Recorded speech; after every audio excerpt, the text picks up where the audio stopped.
I found something in my husband's car that I was never supposed to see. I didn't confront him.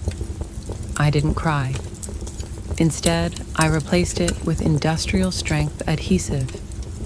What happened next brought the entire fire department to our door and exposed a betrayal so shocking that our whole neighborhood is still talking about it. If you're watching this video, please like and subscribe, and tell me in the comments where you're watching from. I want to know how far this story travels. The kitchen was silent except for the old wall clock, a gift from my mother who passed years ago. Each tick felt like an accusation. My husband Marcus had just come home from another so-called business dinner. He looked exhausted, but there was something else in his eyes. Guilt, maybe, or fear. He tossed his coat on the chair, loosened his tie like it was choking him, and collapsed into bed without even showering. I noticed immediately. The scent clinging to his clothes wasn't his cologne. It was perfume. Sweet, floral, and definitely not mine. Within minutes, he was snoring.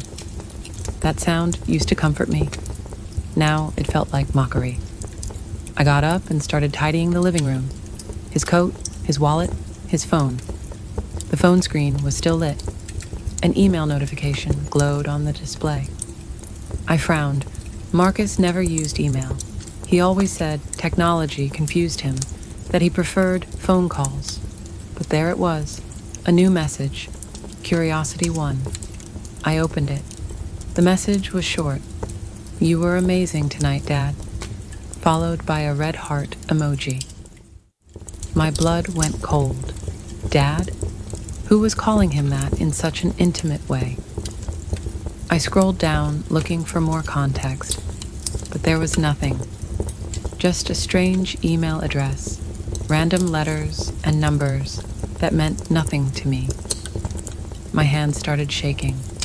I glanced towards the bedroom where Marcus lay, sleeping peacefully, completely unaware of the storm building inside me.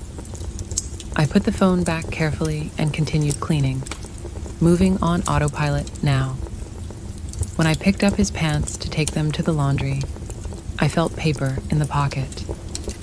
A receipt from an upscale steakhouse in Austin, dated that same night. Austin? He told me he had a meeting in Houston. Marcus hated driving to Houston. He complained about it constantly. But Austin was different. Austin was where his mother had lived before she died. He had good memories there. So who had he been dining with in Austin while lying to me about Houston? The receipt showed a party of 2.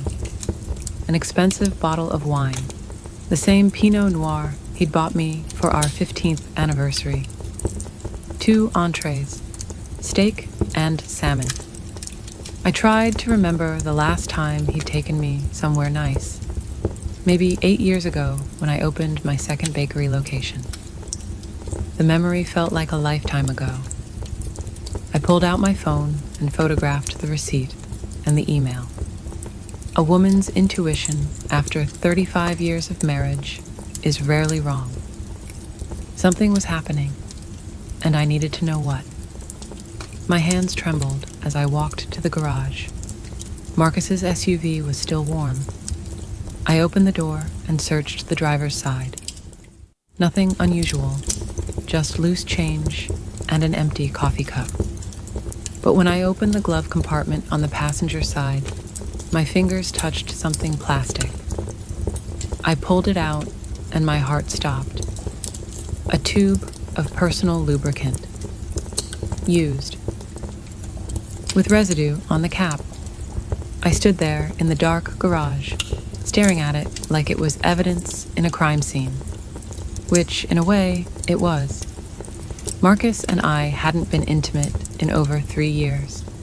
He always said he was too tired, that his age had caught up with him. So what was this for?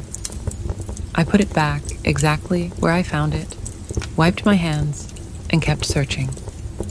Under the back seat, I found crumpled tissues, soaked in that same floral perfume, the one from his clothes.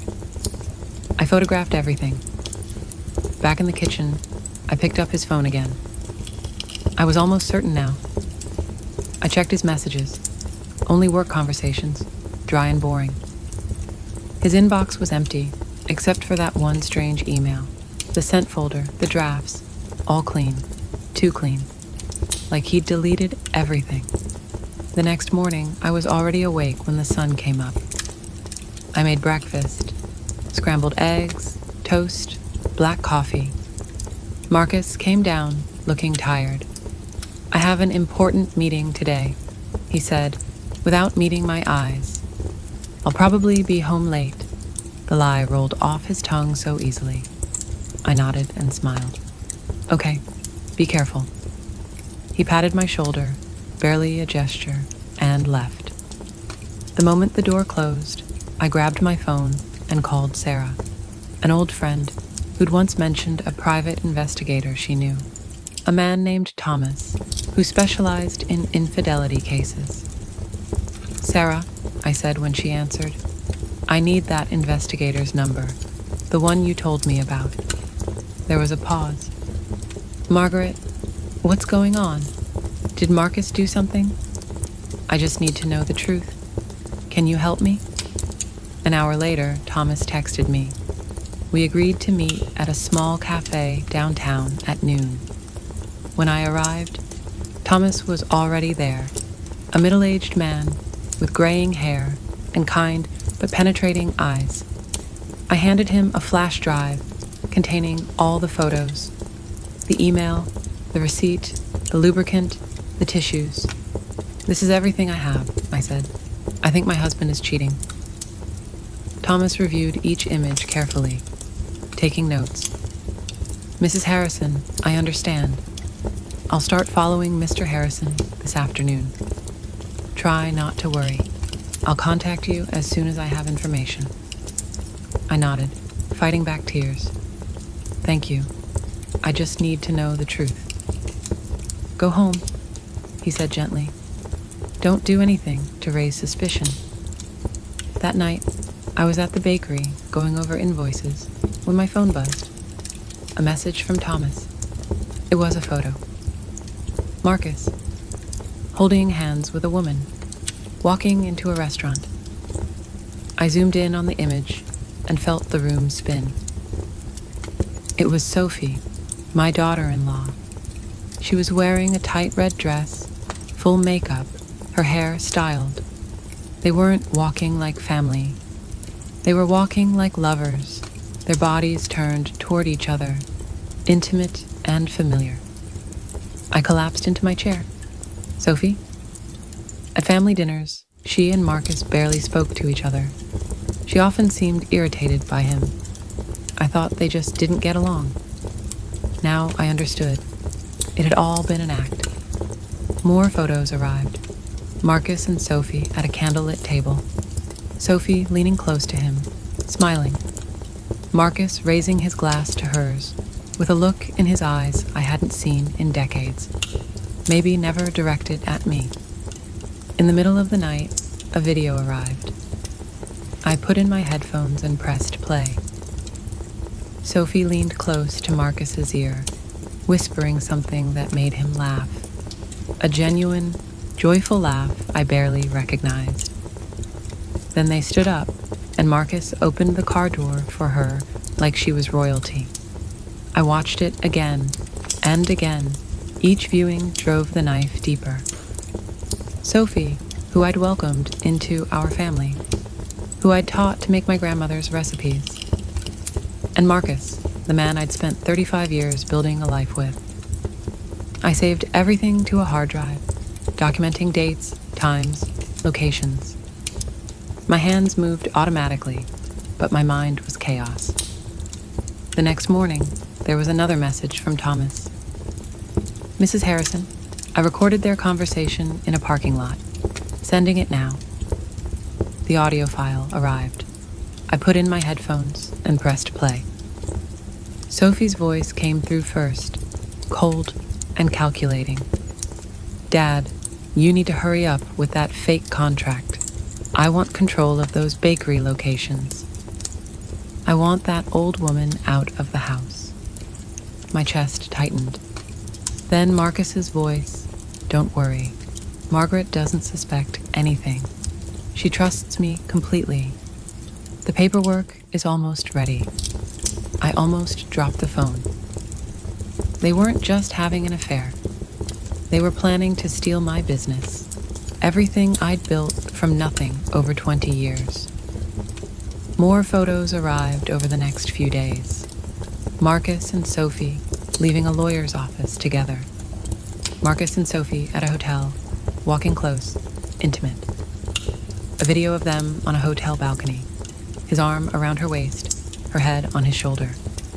Then a kiss, brief but unmistakable. Thomas sent a message. "They rented the room for the night. I'll keep watching." That same evening, Marcus texted me, "Margaret, I won't be home tonight. Meeting with a potential investor from out of town. Don't wait up." But he wasn't out of town. He was 15 minutes away at a hotel with our son's wife. I saved every photo, every video, every audio file. I printed copies and stored them in a sealed envelope at the bottom of my dresser, hidden under old family photos.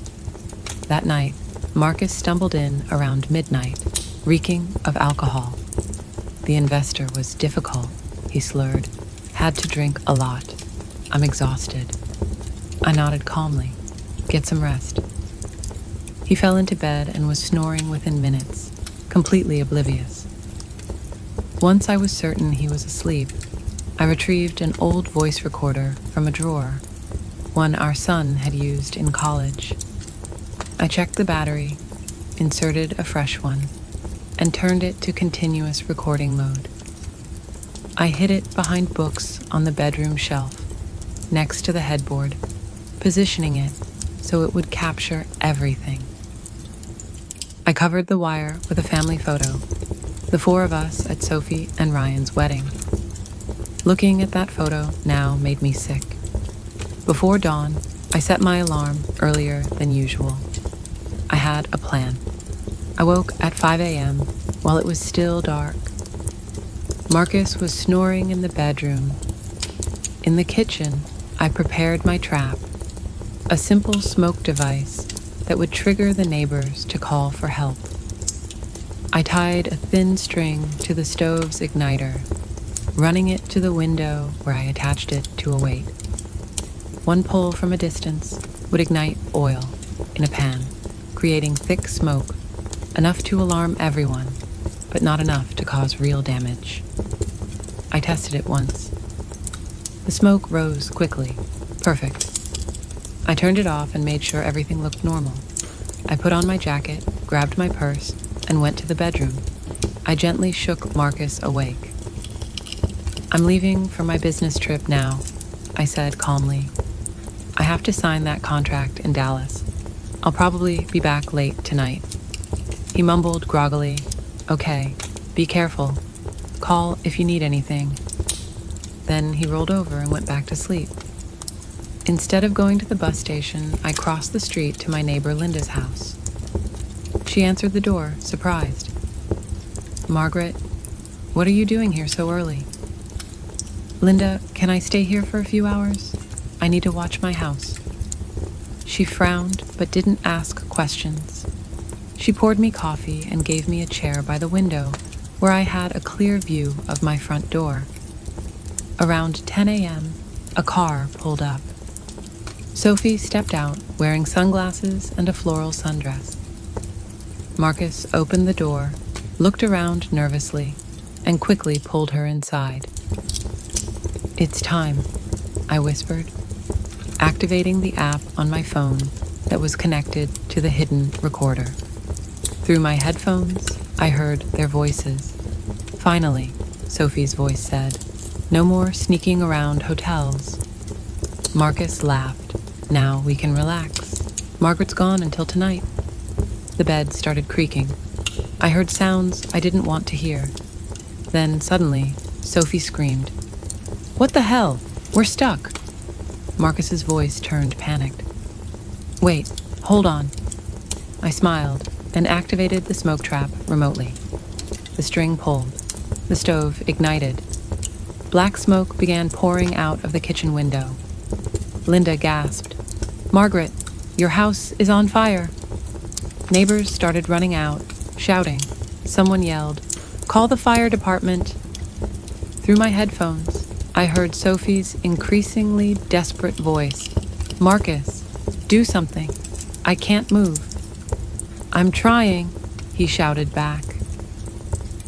The industrial superglue I'd swapped for the lubricant was doing exactly what I'd planned. Within minutes, sirens wailed down the street. A fire truck screeched to a stop in front of my house.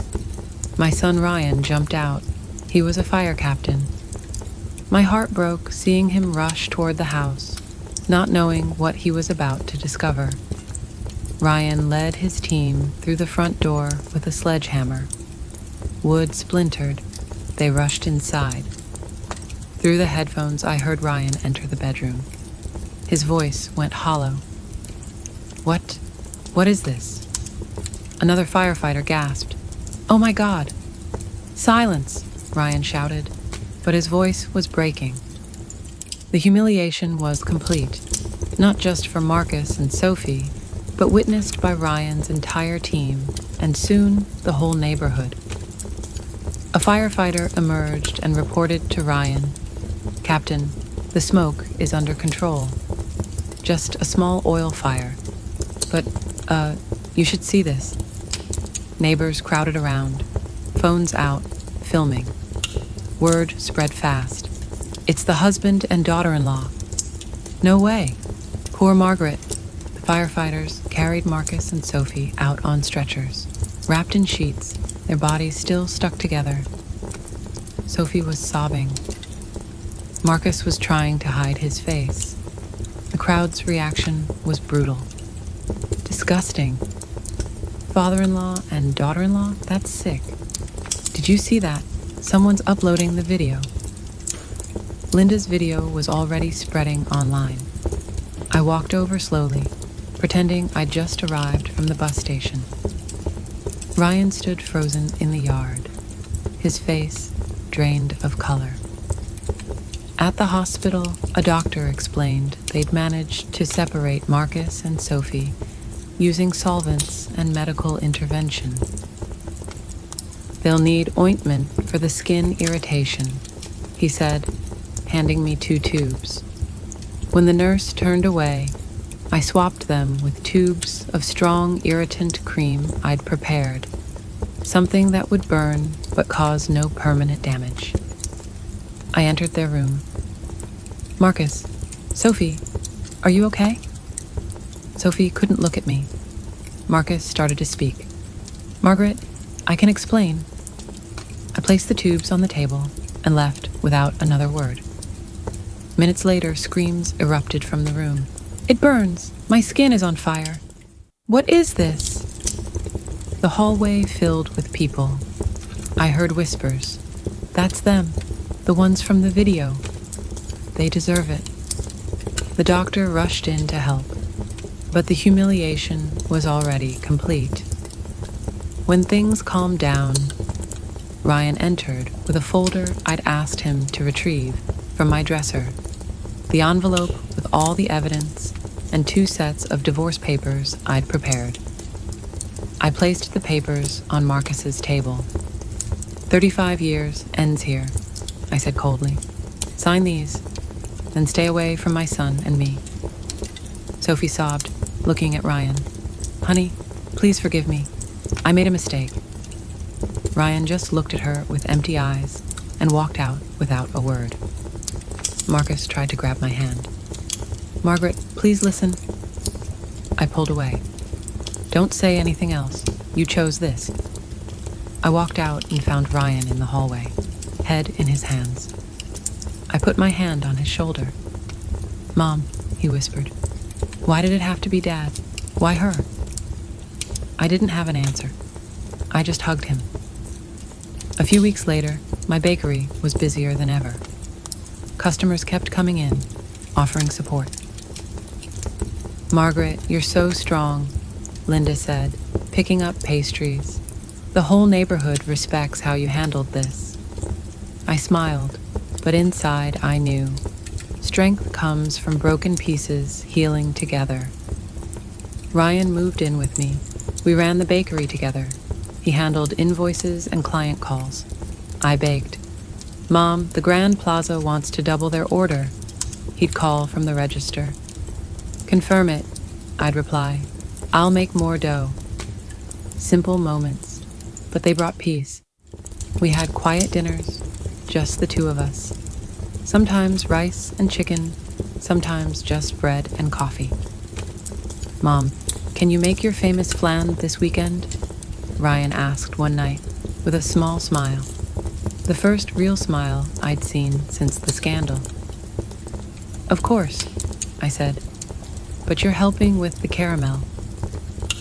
He nodded, and in that moment, I felt we were healing. I started making time for myself. I joined a cooking club at the community center. I went to church on weekends. I took walks with Linda in the town square. "Everyone's still talking about Marcus and Sophie," Linda would say. "But they all say you won." I'd just smile. I won, maybe. But the price was losing the family I thought I had. Ryan started opening up more about his work as a firefighter. "We saved a family from a house fire yesterday," he told me one evening. "It was close, Mom, but everyone got out safely." I looked at him with pride. "Please be careful. You're all I have left." "Don't worry, Mom," he said. "I'll never leave you alone." Those words were medicine. One afternoon at the bakery, surrounded by the smell of fresh bread and vanilla, I watched customers come and go. I looked at the trays of pastries and thought about the journey. I'd built this bakery with my own hands, from a girl with a dream to a woman who knew how to survive. Marcus and Sophie tried to take everything, but they failed. I kept my bakery, I kept Ryan, and most importantly, I kept myself. Did you like my story? And which city are you listening from? Let me know in the comments section. If you like the story, you can support me by liking this video and subscribing to my channel so I can keep bringing more stories like this. Thank you so much for your sweet support. I'm looking forward to your comments and thoughts about this story. On the screen, you can see 2 new interesting stories that I highly recommend. There's so much more on my channel too. Don't forget to subscribe. See you in the next story.